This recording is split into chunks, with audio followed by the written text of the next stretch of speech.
நம்ம அஜித் சார் அவர் கமிட் ஆகியிருந்த 2 படத்துடைய படப்பிடிப்ப முடித்த கையோடு கார் ரேஸ் பயணத்திற்கு சென்று விட்டாரு. சோ அண்மையில கூட துபாயில நடைபெற்ற 24 ஹெச் அப்படின்ற கார் பந்தயத்துல இவருடைய குரூ பாத்தீங்கன்னா 3வது இடம் பிடித்து உலக அளவுல சாதனையை படைச்சது. இதற்கு பல பிரபலங்களுமே வாழ்த்துக்களை தெரிவிச்சாங்க. இதனடுத்து மீண்டுமே துபாயிலேயே நம்ம ஏகே அவர்கள் இருந்துட்டு இருக்காரு. அடுத்தடுத்த போட்டிகள்ல பங்கேற்று கொண்டும் இருக்காரு. அவ்வப்போது இவருடைய புகைப்படங்கள் வீடியோக்கள் சமூக வலைதளங்கள்ல வெளியாகி வைரலுமே ஆகிட்டு இருக்கு. இந்த நிலையில பாத்தீங்கன்னா இவருடைய குட் பேட் அக்லி திரைப்படம் அடுத்த மாதம் 10ஆம் தேதி உலகம் முழுக்கவே ரிலீஸ் ஆகுது. சோ தற்போது ஏகே ரசலுடைய ஃபுல் போக்கஸுமே இந்த படத்தின் மீது தான் இருக்கு. காரணம் என்ன அப்படின்னு பாத்தீங்கன்னா அண்மையில இந்த படத்துடைய ட்ரீசர் வழியாகி ஒரு மிகப்பெரிய ஹைப்பை கிரியேட் பண்ணிடுச்சு. ரசிகர்கள் கொஞ்சம் கூட எதிர்பார்க்காத அளவிற்கு இந்த ட்ரீசரை நம்ம ஆதிக் ரவிச்சந்திரன் அவர்கள் கொடுத்திருக்காரு. சோ ட்ரீசரே போதும்பா அப்படின்ற மாதிரி ஏகே ரசிகர்களுமே சொல்லிட்டு இருக்காங்க. இந்த வேலையில பாத்தீங்கன்னா நம்ம அஜித் சாருடைய அடுத்த படம் பற்றிய சுவாரஸ்ய தகவல் ஒன்று வைரல் ஆகிட்டு இருக்கு. அதாவது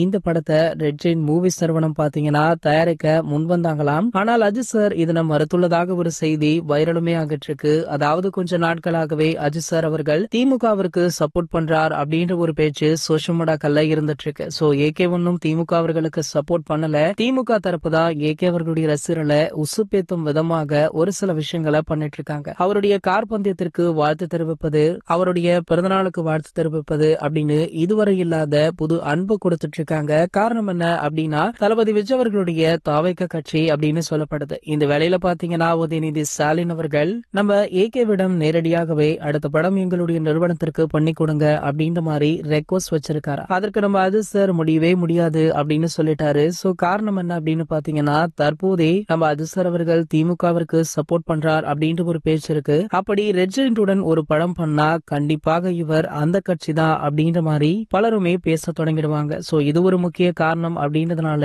இந்த படத்தை மறுத்திருக்காராம் நம்ம ஏகே அவர்கள். இது போன்ற சினிமா செய்திகளை பத்தி நீங்க உடனே தெரிஞ்சுக்க நம்மளுடைய அஜித் டாக்கீஸ் சேனலை மறக்காம சப்ஸ்கிரைப் பண்ணிக்கோங்க.